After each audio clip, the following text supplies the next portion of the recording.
Hello ভাই brother, welcome back. অল্প কিছু সময়ের জন্য তো কেমন আছো তোমরা? রাফি গল্পর সিজন 3 এর অরিজিনাল পার্ট 1 নিয়ে পরিচিত, বেশি কথা না কয়ে ভিডিওটা শুরু করা যাক। রাফি বলল, মিম আমি তোমাকে ভালোবাসি। মিম ঠাস ঠাস করে দুইটা থাপ্পড় মারলো। তারপর বলল, তুই কোন সাহসে এই কথা বলিস? কুত্তার বাচ্চা, তোর সাথে আমার কোন দিক দিয়ে যায়? রাফি মিমের কাছে পরপর চর খাওয়ার পর নিস্তব্ধ হয়ে গেল। মিমের এমন আচরণ দেখে রাফি তার গালে হাত দিয়ে দাঁড়িয়ে থাকলো। তখন মিম আবারও বলে উঠলো, এজন্যই মানুষে বলে কাউকে বেশি মাথায় তুলতে নেই। তোর সাহস কি করে হয় আমাকে এসব কথা বলার? তখন রাফি বলল, কিন্তু আমি তো তোমাকে ভালোবাসি আর তুমিও তো আমাকে ভালোবাসো, তাই না? তখন মিম বলল, একেবারে চুপ থাকবি? কে বলছে তোর মতো একটা ছোট লোককে আমি ভালোবাসি? আর তুই কোন সাহসে বা আমার হবু স্বামীর গায়ে হাত তুলিস? তখন রাফি বলল, তাহলে তুমি কি আমাকে ভালোবাসো না? মিম বলল, না, কখনোই না। আর তোর কি আছে যে আমি তোকে ভালোবাসবো? এখনই তুই বাড়ি থেকে চলে যাবি, আর তা না হলে?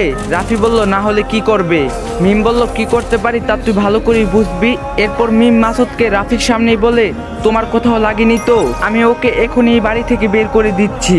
মাসুদ বলল, তুমি যেহেতু বলছো তাহলে ঠিক আছে।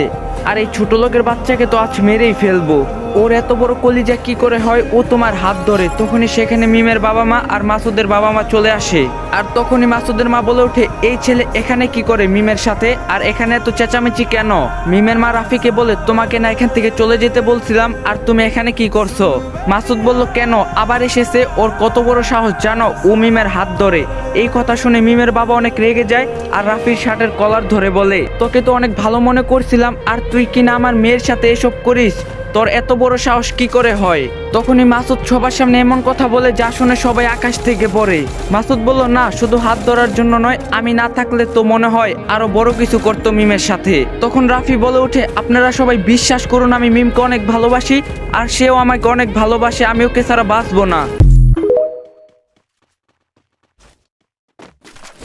তখনই মাসুদের মা বলে উঠে, দেখছেন ভাবি, মিলে গেছে না? এই ছেলে তাহলে এই মতলব, আর আপনারা বলেন অনেক ভালো ছেলে। মিমের বাবা বলল, আমার মেয়ের দিকে চোখ তোলার সাহস কি করে হয় তোর? এখনই এই বাড়ি থেকে চলে যাবি না হলে? তখন রাফি বলল, আমি নিজেই চলে যাচ্ছি, কিছু করা লাগবে না, আর কোনোদিনও আপনাদের কাছে আসবো না। আপনারা ভালো থাকবেন, আমি চলে গেলাম। এই বলে রাফি মিমদের বাড়ি থেকে চলে গেল।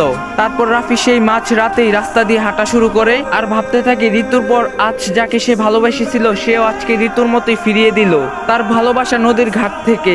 রাফির এমন যাওয়া দেখে মাসুদ ও তার পরিবার যেন অনেক স্বস্তি পেল। আর মিমের বাবা মা তা দেখে কিছুই বলল না, কারণ তাদের কাছে তাদের মেয়ের জীবন আগে, আর পর কখনোই আপন হয় না। যা মিমের বাবা মা রাফির সাথে এমন ব্যবহার করে। রাফি ও মিমদের বাড়ি থেকে বের হয়ে রাস্তায় হাঁটছে। আবারও সেই অজানা রাস্তায় সে এলো। মনে করছিল এবার তো তার বাবা মার পরিবারের অপূর্ণ ভালোবাসাটুকু পাবে, কিন্তু না, তার সেই ধারণা ভুল। এবারও মিম কি তাহলে তাকে ভালোবাসেছিল? এসব ভাবতে ভাবতে সে নিস্তব্ধ রাস্তায় মনবুল হয়ে হাঁটছে। ঠিক তখনই একটি গাড়ি রাফির সামনে অনেক জোরে আসে আর সাথে সাথে গাড়িটি ব্রেক করে। আর সেই গাড়ির শব্দে রাফির হুঁশ ফিরে। তারপর পিছনে ফিরে তাকায় আর একটা মেয়ে গাড়ি থেকে নেমে বলে, আরে আপনি চোখে দেখতে পান না ভাই? আর কেউ কি এমন ভাবে রাস্তার চারদিকে হাঁটতে থাকে? রাফি নিশ্চুপ। অদ্ভুত মানুষ তো, আপনি কথা বলছেন না কেন? তারপর রাফি একটু ভালো করে ঘুরে তার দিকে তাকালেই সেই মেয়েটি বলে, আপনি রিদির অফিসের সেই লোকটা না, যাকে রিদির সাথে রেস্টুরেন্টে কথা হয়েছিল? রাফিও ভালো করে দেখে, তো লিজা, যে কিনা সেই রিদির বান্ধবী আর শফিক চাচার মেয়ে।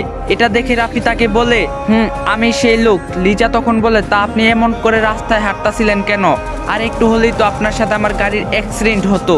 রাফি বলল, ও আসলে খেয়াল করিনি। লিজা তখন বলল, তা আপনি এত রাতে এভাবে রাস্তায় হাঁটছেন কেন?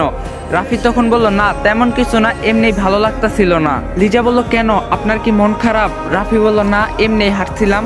লিজা তখন তাকে বলে, তা ভালো কথা, আগের বার তো আপনার নামটাই জানা হলো না, আপনার নাম কি? রাফি তার রাফি নামটা বলতে কেমন জানি দ্বিধাবোধ করছিল, তাই সে তার আরেকটি নাম বলে।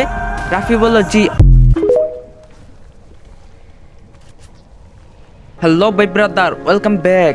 অল্প কিছু সময়ের জন্য তো কেমন আছো তোমরা? রাফি গল্পর সিজন 3 এর অরিজিনাল পার্ট 1 নিয়ে পরিচিত, বেশি কথা না কয়ে ভিডিওটা শুরু করা যাক। রাফি বলল, মিম আমি তোমাকে ভালোবাসি। মিম ঠাস ঠাস করে দুইটা থাপ্পড় মারলো। তারপর বলল, তুই কোন সাহসে এই কথা বলিস? কুত্তার বাচ্চা, তোর সাথে আমার কোন দিক দিয়ে যায়? রাফি মিমের কাছে পরপর চর খাওয়ার পর নিস্তব্ধ হয়ে গেল। মিমের এমন আচরণ দেখে রাফি তার গালে হাত দিয়ে দাঁড়িয়ে থাকলো। তখন মিম আবারও বলে উঠলো, এজন্যই মানুষে বলে কাউকে বেশি মাথায় তুলতে নেই। তোর সাহস কি করে হয় আমাকে এসব কথা বলার? তখন রাফি বলল, কিন্তু আমি তো তোমাকে ভালোবাসি আর তুমিও তো আমাকে ভালোবাসো, তাই না? তখন মিম বলল, একেবারে চুপ থাকবি, কে বলছে তোর মতো একটা ছোট লোককে আমি ভালোবাসি? আর তুই কোন সাহসে বা আমার হবু স্বামীর গায়ে হাত তুলিস?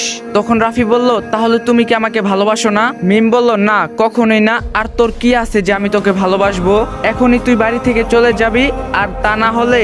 রাফি বলল, না হলে কি করবে? মিম বলল, কি করতে পারি তা তুই ভালো করে বুঝবি। এরপর মিম মাসুদকে রাফির সামনেই বলে, তোমার কোথাও লাগেনি তো? আমি ওকে এখনই বাড়ি থেকে বের করে দিচ্ছি। মাসুদ বলল, তুমি যেহেতু বলছো তাহলে ঠিক আছে। আর এই ছোট লোকের বাচ্চাকে তো আজ মেরেই ফেলবো।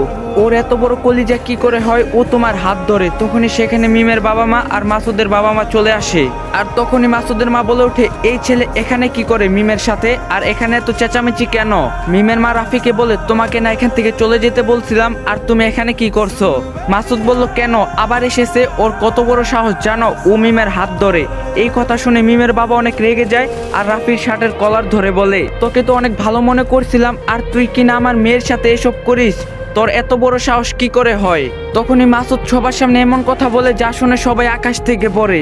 মাসুদ বলল, না, শুধু হাত ধরার জন্য নয়, আমি না থাকলে তো মনে হয় আরো বড় কিছু করতো মিমের সাথে। তখন রাফি বলে ওঠে, আপনারা সবাই বিশ্বাস করুন, আমি মিমকে অনেক ভালোবাসি আর সেও আমাকে অনেক ভালোবাসে, আমি ওকে ছাড়া বাঁচবো না। তখনই মাসুদের মা বলে উঠে, দেখছেন ভাবি, মিলে গেছে না? এই ছেলে তাহলে এই মতলব, আর আপনারা বলেন অনেক ভালো ছেলে। মিমের বাবা বলল, আমার মেয়ের দিকে চোখ তোলার সাহস কি করে হয় তোর? এখন এই বাড়ি থেকে চলে যাবি না হলে? তখন রাফি বলল, আমি নিজেই চলে যাচ্ছি, কিছু করা লাগবে না, আর কোনোদিনও আপনাদের কাছে আসবো না, আপনারা ভালো থাকবেন, আমি চলে গেলাম। এই বলে রাফি মিমদের বাড়ি থেকে চলে গেল। তারপর রাফি সেই মাঝ রাতেই রাস্তা দিয়ে হাঁটা শুরু করে আর ভাবতে থাকে, ঋতুর পর আজ যাকে সে ভালোবেসেছিল সেও আজকে ঋতুর মতোই ফিরিয়ে দিল তার ভালোবাসা নদীর ঘাট থেকে। রাফির এমন যাওয়া দেখে মাসুদ ও তার পরিবার যেন অনেক স্বস্তি পেল, আর মিমের বাবা মা তা দেখে কিছুই বলল না, কারণ তাদের কাছে তাদের মেয়ের জীবন আগে, আর পর কখনোই আপন হয় না। যা মিমের বাবা মা রাফির সাথে এমন ব্যবহার করে। রাফি ও মিমদের বাড়ি থেকে বের হয়ে রাস্তায় হাঁটছে। আবারও সেই অজানা রাস্তায় সে এলো, মনে করছিল এবার তো তার বাবা মার পরিবারের অপূর্ণ ভালোবাসাটুকু পাবে, কিন্তু না, তার সেই ধারণা ভুল। এবারও মিম কি তাহলে তাকে ভালোবাসেছিল? এসব ভাবতে ভাবতে সে নিস্তব্ধ রাস্তায় মনবুল হয়ে হাঁটছে। ঠিক তখনই একটি গাড়ি রাফির সামনে অনেক জোরে আসে আর সাথে সাথে গাড়িটি ব্রেক করে।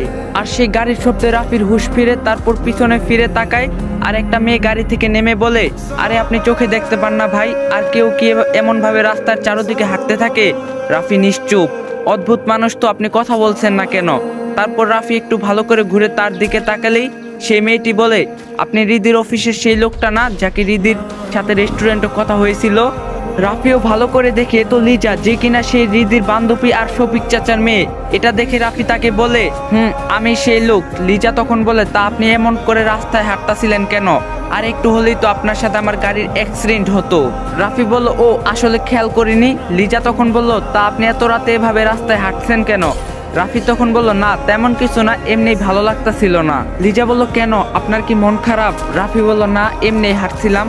লিজা তখন তাকে বলে, তা ভালো কথা, আগের বার তো আপনার নামটাই জানা হলো না, আপনার নাম কি? রাফি তার রাফি নামটা বলতে কেমন জানি দ্বিধাবোধ করছিল, তাই সে তার আরেকটি নাম বলে। রাফি বলল, জি